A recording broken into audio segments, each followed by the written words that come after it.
দুর্গাপুরের দামোদর ব্যারেজে শুরু হয়েছে জল ছাড়া। সেচ দপ্তরের সূত্রে জানা গিয়েছে, নদের জলস্তর নিয়ন্ত্রণে রাখতে এই মুহূর্তে নির্ধারিত হারে জল ছাড়া হচ্ছে।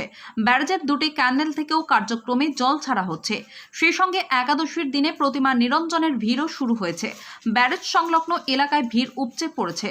দর্শনার্থীরা প্রতিমা নিরঞ্জনের মুহূর্তটি সরাসরি দেখতে আসছেন। ফলে এই সময় দুর্গাপুরে একদিকে প্রাকৃতিক রূপ, অন্যদিকে উৎসবের রোমাঞ্চ একসাথে চোখে পড়ছে।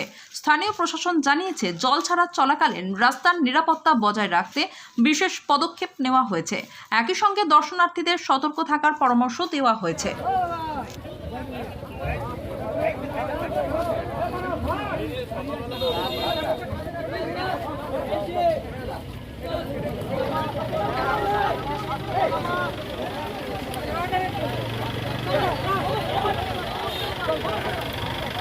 Hey!